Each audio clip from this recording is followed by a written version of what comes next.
Saludos. Comienza el espacio de Canal Caribe dedicado a repasar los temas que marcan la agenda mediática internacional. Fracaso en los intentos de tregua. Israel ignora las alertas de la comunidad internacional sobre el genocidio en Gaza y extiende los ataques a Rafah, la última zona considerada segura para los civiles en el extremo sur de la franja. Mientras el Senado de los Estados Unidos aprueba más ayuda militar a Tel Aviv y también para Ucrania. Por cierto, el mandatario ucraniano Volodymyr Zelensky anunció cambios en la cúpula militar. Para conocer estos temas y otros, permanezca con esta emisión del Mundo en 7 días.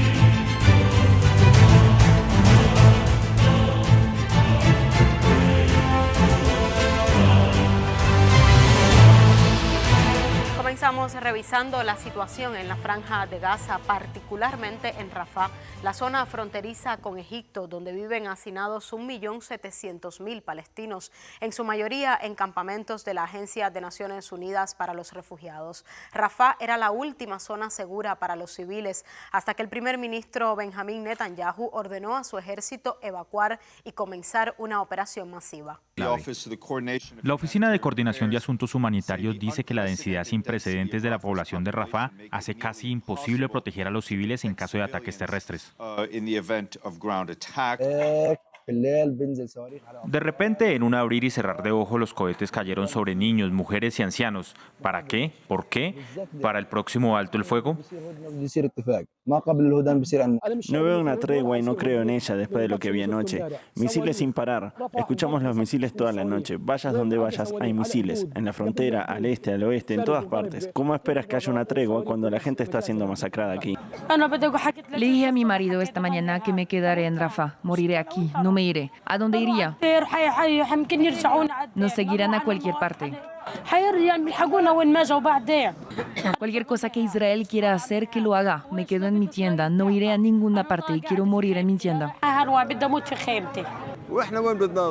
¿A dónde iremos? Pero si intentan presionarnos para que emigremos a Egipto, no iremos a Egipto, regresaremos a Gaza y moriremos en Gaza. Al menos por sus pronunciamientos públicos, ni la Unión Europea ni Estados Unidos concuerdan con Tel Aviv sobre la extensión de las operaciones militares a Rafah, donde han ido a parar justamente los miles de desplazados de otras zonas.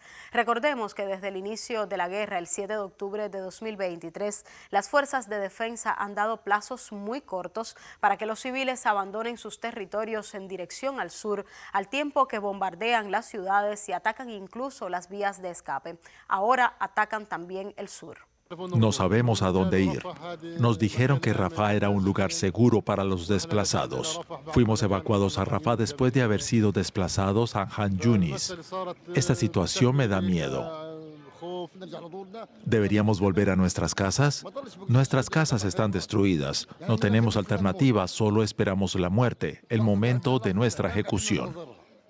Naciones Unidas advirtió que no apoyará de ninguna manera el desplazamiento forzado de civiles. En tanto, la Autoridad Nacional Palestina afirma que esa estrategia de Israel busca expulsar a los palestinos de sus tierras. Me preocupan especialmente los informes de que el ejército israelí pretende centrarse a continuación en Rafah. La mitad de la población de Gaza está ahora hacinada en Rafah. No tienen a dónde ir, no tienen casa ni esperanza.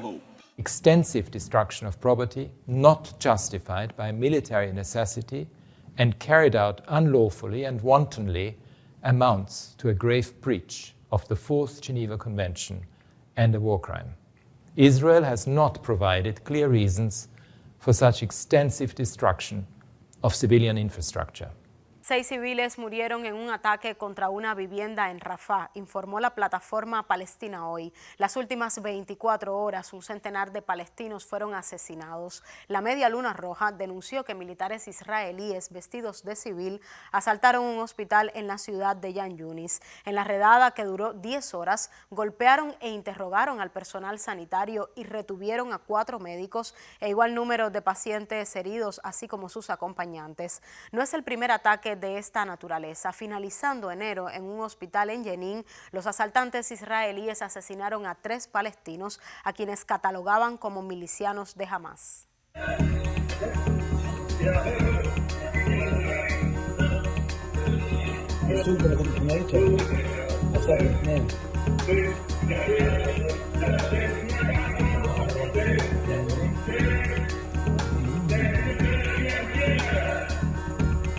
Entre los que quedaron al norte de la franja, la situación es de hambruna, según el comunicado del movimiento de resistencia islámico Hamas, que culpó a Estados Unidos e Israel de esta situación e hizo saber que desde el 23 de enero no llega ayuda a esa zona de la franja de Gaza. Esta semana hubo reuniones del secretario de Estado de los Estados Unidos, Anthony Blinken, con el presidente israelí y con el de Palestina, Mahmoud Abbas. No hubo acuerdo sobre la tregua, aunque se negocia una nueva propuesta en Egipto. También esta semana que concluye, Netanyahu rechazó lo planteado por la resistencia islámica, que considera los ataques a Rafah como una catástrofe y masacre global. El más reciente informe del Ministerio de Sanidad habla de más de 28.000 muertos hasta la fecha. La continuación de la presión militar es una condición necesaria para la liberación de los rehenes. Rendirse a las locas demandas de Hamas que hemos escuchado ahora no solo no conducirá a la liberación de rehenes, sino solo llevará a otra masacre. Estábamos deseosos de abordarla con un espíritu positivo para garantizar el cese de la agresión contra nuestro pueblo palestino y un alto el fuego amplio y completo, así como garantizar el socorro de nuestro pueblo, el refugio y la reconstrucción para dar alivio al sufrimiento palestino. Nuestra opinión es que cualquier operación militar importante en Rafah en este momento, bajo estas circunstancias, con más de 1 millón, probablemente más de 1,5 millones de palestinos que están buscando refugio y han estado buscando refugio en Rafah, sin la debida consideración por su seguridad, sería un desastre y no lo apoyaríamos. Pero del pronunciamiento oficial al hecho va un largo trecho. Mientras Estados Unidos se expresa preocupado por los civiles en la franja de Gaza, el Senado de ese país aprobó con 67 votos a favor y 32 en contra el otorgamiento de ayuda militar a Israel equivalente a 14.000 millones de dólares. Forma parte de un pastel más grande en realidad, del cual Ucrania se lleva la mayor tajada. 60.000 millones de dólares más y hasta la presión del presidente Joe Biden al Congreso para que también le dé el visto bueno. El jefe de la Casa Blanca aprovechó la reunión con el canciller alemán Olaf Scholz para presionar a los legisladores a financiar la guerra. The clock is ticking. Every week, every month that passes without new aid to Ukraine means fewer artillery shells, fewer air defense systems, fewer tools for Ukraine to defend itself against this Russian onslaught. Quiero hacer todo lo que esté en mi mano para contribuir a que se tome esa decisión en Estados Unidos. También quiero dejar claro que Putin no puede contar con que decaiga nuestro apoyo a Ucrania. Ese es el mensaje que urge ahora. Washington insiste en respaldar a Ucrania, aun cuando altos cargos estadounidenses se han pronunciado, poniendo en duda la capacidad de Kiev de inclinar la balanza a su favor. ¿Qué hay detrás? En busca de valoraciones acudimos al Centro de Investigaciones de Política Internacional en la capital cubana. Este año 2024, año electoral en Estados Unidos, lo recibimos de esta manera, con 2 conflictos de mucha importancia geopolítica, pero al mismo tiempo de importancia en el orden interno para los propios intereses de Estados Unidos. Por un lado, el conflicto ucraniano con Rusia, que desde el día número 1 Estados Unidos ha estado apoyando, ha estado financiando con unas cantidades inimaginables de dinero, que algunos expertos la ubican en unos 130.000 millones de dólares. Ucrania es totalmente dependiente en materia armamentística de la ayuda que le da a Estados Unidos y de la ayuda que le da a la OTAN. Durante el enfrentamiento con Rusia ha visto la necesidad de variar su matriz armamentística, es decir, Ucrania como país procedente de la ex Unión Soviética tenía una matriz armamentística absolutamente apegada al entonces Pacto de Varsovia, es decir, era armamento fundamentalmente ruso. A partir de que comienza un conflicto específicamente con Rusia, a partir de la decisión de Rusia de comenzar la operación militar especial con el objetivo declarado de desnazificar Ucrania, empieza un enfrentamiento entre dos ejércitos regulares que tienen un armamento bastante parecido.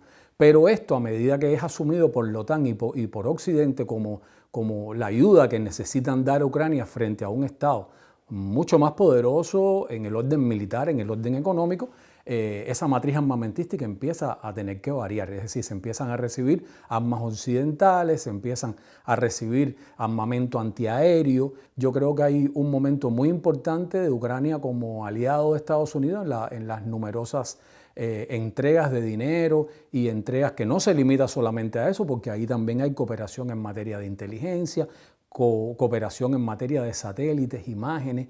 Muchos de los golpes más importantes que Ucrania ha logrado dar en esta guerra son golpes que han tenido un aseguramiento de inteligencia por parte de Occidente.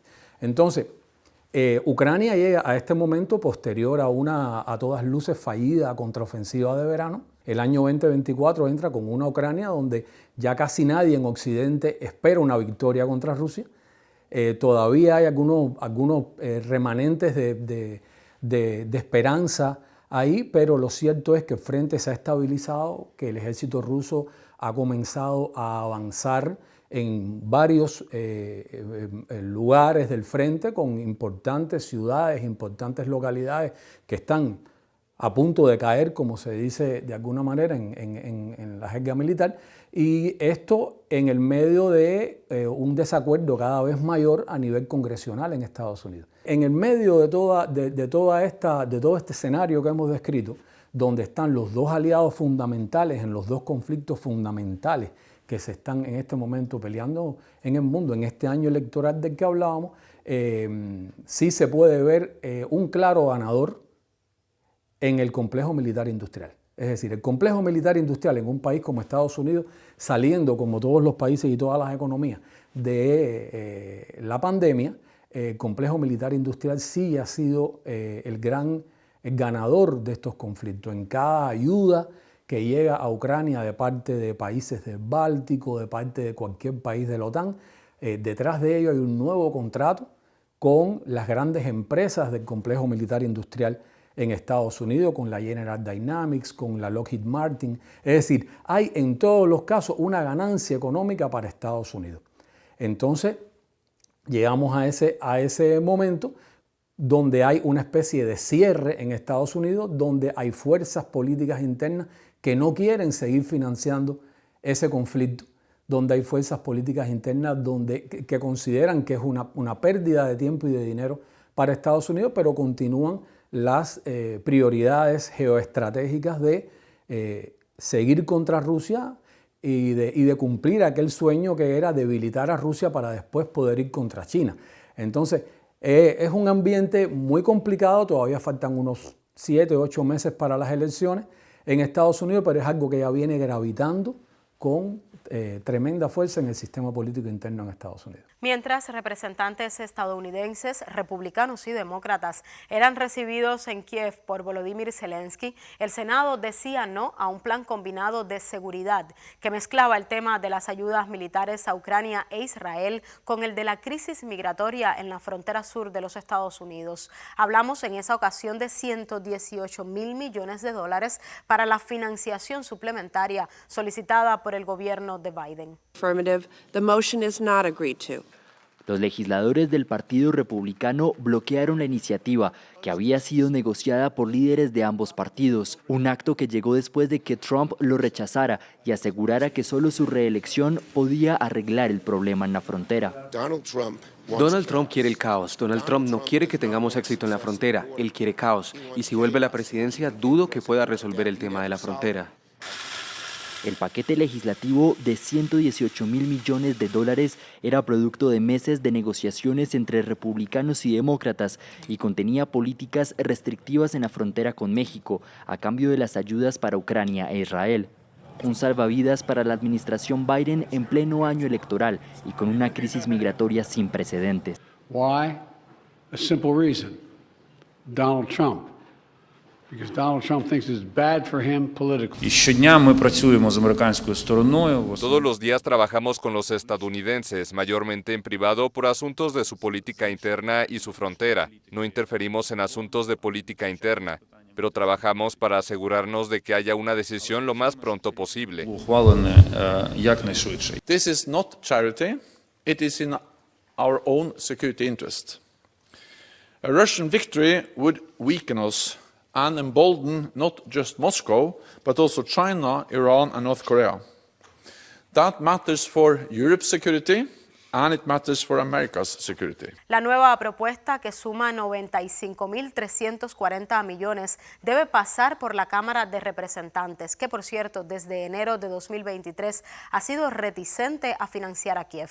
Para los republicanos, la reforma migratoria y entiéndase endurecimiento de las normas migratorias es lo que marca la agenda en un año electoral. Los republicanos dominan la Cámara de Representantes, han vinculado el tema de Ucrania, de continuar el apoyo militar a Ucrania, que no es poco dinero para un país que tiene un déficit presupuestario tan grande.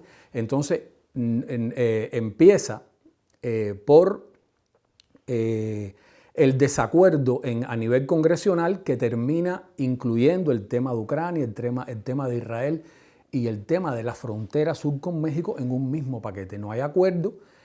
Todo parece indicar que los republicanos están bien decididos a no dar un centavo más si no se resuelve un problema que para ellos ha sido un problema principal desde la época de la administración Trump, que es la frontera sur de Estados Unidos con México. Entonces, Ucrania llega a este 2024 electoral con unas proyecciones, digamos, muy negativas de lo que pudiera pasar en el conflicto con Rusia. No creo que ningún experto en estos momentos, incluyendo los expertos militares, realmente esté convencido de que Ucrania puede obtener una victoria militar contra Rusia en el terreno. Es decir, es muy difícil, va a costar mucho dinero que cada día es más difícil proveerlo tanto para Europa como para Estados Unidos.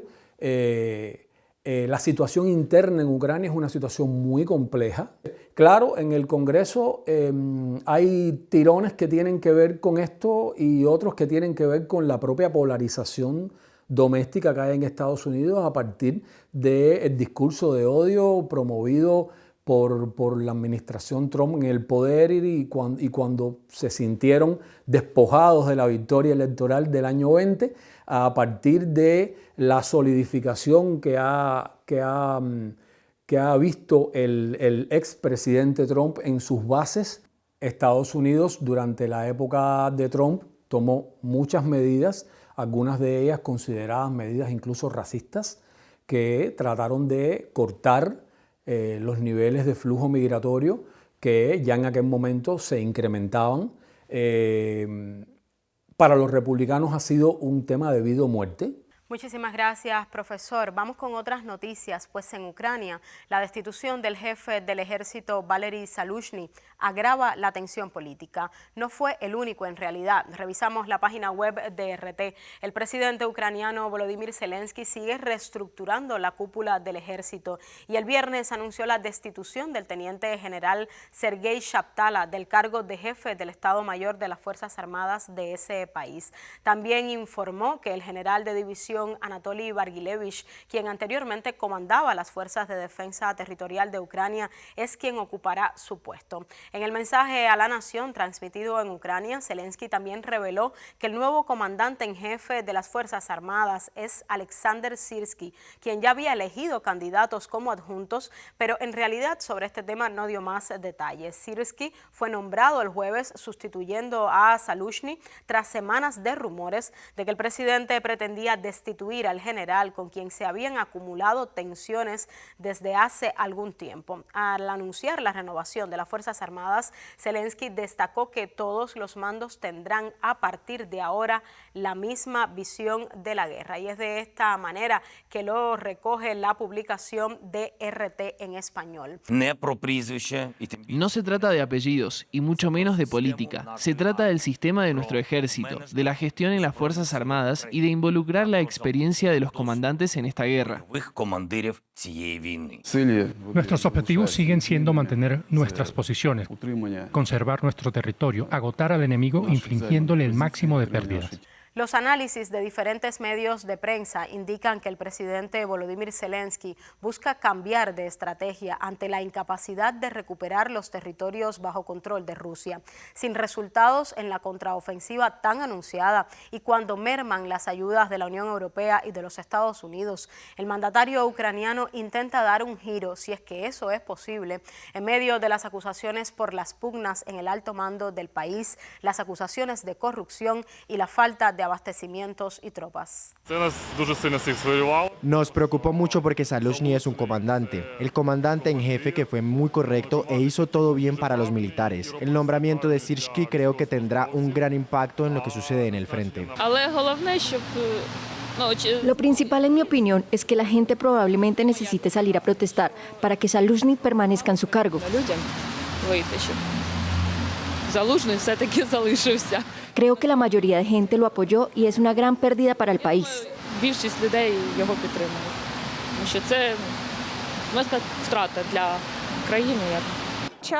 No creo que sea el momento adecuado para despedir al jefe del ejército. Es una decisión muy extraña. Esto cuando Occidente ve erosionado su discurso sobre la guerra, luego de la entrevista del presidente Vladimir Putin por el periodista estadounidense Tucker Carlson, la primera desde el inicio del conflicto. Millones y millones de reproducciones en las redes sociales digitales que cuentan otra visión sobre la guerra, más allá de la compartida por los medios de prensa occidentales. Al cierre de nuestra emisión les compartimos un fragmento. Nos volveremos a encontrar dentro de 7 días. Uno de los mayores senadores de los Estados Unidos de Nueva York, Chuck Schumer, dijo: debemos seguir apoyando financieramente a Ucrania, de lo contrario los soldados americanos tendrán que pues participar en acciones bélicas ahí. ¿Cómo lo evalúa usted? Es una provocación, yo no entiendo, y además algo, ¿por qué los soldados americanos tienen que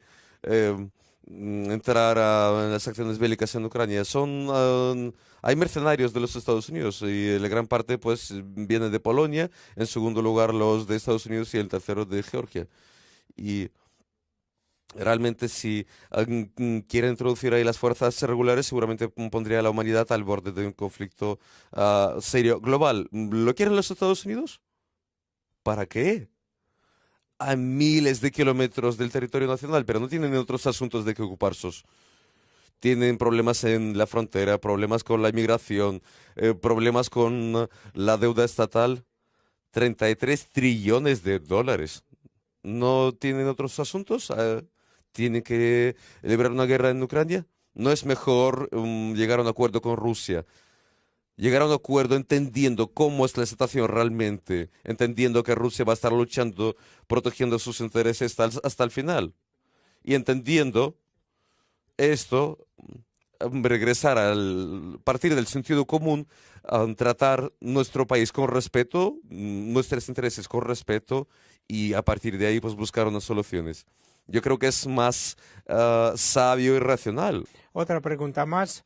Quizás no quiera contestar usted por razones estratégicas, pero ¿no le preocupa a usted que lo que está pasando en Ucrania puede llevar a alguna cosa de mucha mayor envergadura, mucho más terrible, y si está dispuesto usted, si está motivado para llamar a Estados Unidos y decir, vamos a negociarlo? Ya se lo he dicho. Tampoco no hemos renunciado a las negociaciones, no hemos dicho que no.